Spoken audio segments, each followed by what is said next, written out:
હું એડવોકેટ નરેન્દ્રભાઈ નકુમ, આમ આદમી પાર્ટી નડિયાદ મહાનગરનો પ્રમુખ છું.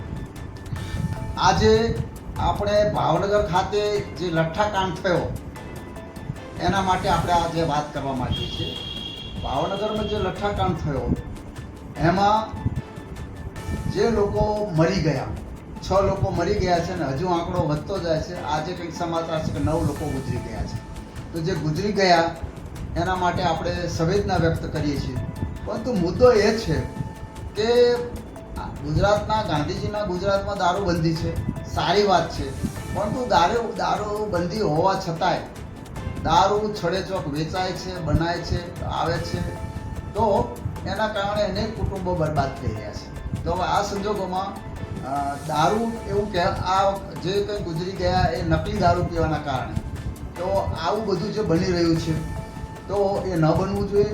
બીજું કે આજે જે આ કાંડ બન્યો છે એમાં એક વિદ્યાર્થી હતો, એને પોલીસનો ઓર્ડર આવેલો, તો પોલીસ ખાતામાં ભરતી થવાનો હતો કોન્સ્ટેબલ તરીકે. હવે એણે આની મિજબાની માટે આ જે દારૂ પાર્ટી રાખી હતી. તો તમે વિચાર કરો કે જે વ્યક્તિ પોલીસ ખાતામાં જવાની હોય એ જ આવી દારૂની મહેફિલ કરીને પોલીસમાં જાય તો એ આવતીકાલનું ભાવિ શું? એટલે આમ છતાં સરકારે, સમાજશાસ્ત્રીઓએ અને આ બધાએ વિચારવા જેવું છે. મારે થોડાક આંકડા રજૂ કરવા છે કે અમદાવાદમાં ઓઢવમાં 2009માં જે લઠ્ઠાકાંડ થયો એમાં 140 લોકોના મોત થયા. બીજો સુરતમાં 2016માં જે લઠ્ઠાકાંડ થયો એમાં 16 લોકોના મોત થયા. ત્રીજું બરવાળા અને રોજિદમાં 2022માં જે લઠ્ઠાકાંડ થયો એમાં 48ના મોત થયા. ચોથું દહેગામમાં 2024માં જે લઠ્ઠાકાંડ થયો એમાં 2 મોત થયા. નડિયાદમાં પણ, હું પોતે નડિયાદનો વતની છું, તો નડિયાદમાં જવાહરનગર પાસે જે કંઈક લઠ્ઠાકાંડ થયેલો એમાં 3 મોત થયેલા. હવે છેલ્લી વાત કરીએ તો ભાવનગરમાં જે આ ઓગસ્ટ 2026માં લઠ્ઠાકાંડ થયો એમાં અત્યાર સુધીમાં 9 મોત થયા છે, 21ને અસર થઈ છે, એમાંથી 12 ગંભીર છે. હવે મુદ્દો એ છે કે આ લોકો કહે છે કે અમે પોલીસને 4 પોલીસને સસ્પેન્ડ કર્યા, આમ કર્યું તેમ કર્યું. પણ એટલે ભાઈ નાના માણસોને તમે સસ્પેન્ડ કરશો એમાં આ બધું પતી જવાનું છે. તો હું વિનંતી કરું છું કે આ બાબતમાં સરકાર ગંભીર બને.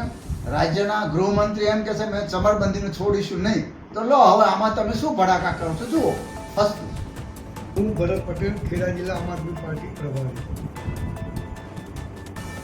આજ રોજ હમણાં સમાચાર પ્રમાણે ભાવનગરની અંદર જે લઠ્ઠાકાંડ ચાલી રહ્યો હતો તેમાં સરકાર સફાળી જાગી અને રાતોરાત કરોડો રૂપિયાનો માલ પકડ્યો. આજે 12-13 કલાકમાં કરોડો રૂપિયાનો માલ પકડાયો. એના અનુસંધાનમાં કહું તો શું હર્ષ સંઘવી સાહેબ આ વસ્તુ નહીં જાણતા હોય કે આ માલ ક્યાંથી આવ્યો અને કેવી રીતે આ લોકો દારૂ વેચતા હતા? સૌથી પહેલી વાત તો એ જે નકલી વસ્તુ છે એમાં આજે અમે જ્યાં જોઈએ ત્યાં બધી નકલી વસ્તુઓ જ આ ભાજપની સરકારની અંદર મળે છે. નકલી ઘી, નકલી તેલ, નકલી ખાવાનું, નકલી પનીર, બધું જ નકલી. હવે છેલ્લે બાકી હતું તો નકલી દારૂ પણ મળતો થઈ ગયો. હવે આ સરકારનું પાછું 2 દિવસથી અભિયાન એવું ચાલે છે કે તમે કોઈ આ નકલી દારૂ પીશો નહીં. હવે નકલી દારૂ પીશો નહીં એનો મતલબ એ તો તમે અસલી પીવો, એવો પણ થઈ શકે ને. હું તમને પ્રજાને પ્રશ્ન પૂછું છું કે આ સરકાર શું કરવા માગે છે? જે મૃતાત્માઓ મરી ગયા છે એમને હું હાર્દિક શ્રદ્ધાંજલિ પાઠવું છું, પણ આપણા નેતાઓ ભૂપેન્દ્રભાઈ અત્યારે અમેરિકાની અંદર ફરી રહ્યા છે. હજુ ત્યાંથી એમનું કોઈ નિવેદન હજુ આવ્યું હોય એવું મને લાગતું નથી. અને હર્ષ સંઘવી સાહેબ તો એક જ વસ્તુ બોલ્યા કરે છે, ચમરબંધીને છોડીશું નહીં. આ ડાયલોગ બહુ જૂનો થઈ ગયો છે. ચમરબંધીઓ તો ઘણા હજુ એમને એમ ફરે છે. આવા લઠ્ઠાકાંડો ઘણા બધા થયા છે. નડિયાદની અંદર પણ થયો છે, જવાહરનગરની અંદર થયો છે, બિલોદરા ગામની અંદર પણ થયેલો છે. પણ તમે આજ દિવસ સુધી શું કર્યું? હું તો હવે હર્ષ સંઘવી સાહેબ તમે તમારી નૈતિકતા સમજીને રાજીનામું આપો, અને રાજીનામું આપો તો જ અમને એ છે. બાકી અમારે તમારામાં કોઈ રસ છે નહીં, કારણ કે તમે ખાલી એક ચમરબંધીને છોડીશું નહીં એ જ વાક્ય બોલ્યા કરશો અને એ અમને પસંદ નથી. આ પ્રજાને પણ પસંદ નથી ને અમને પણ પસંદ નથી. અસ્તુ ભારત માતા કી જય.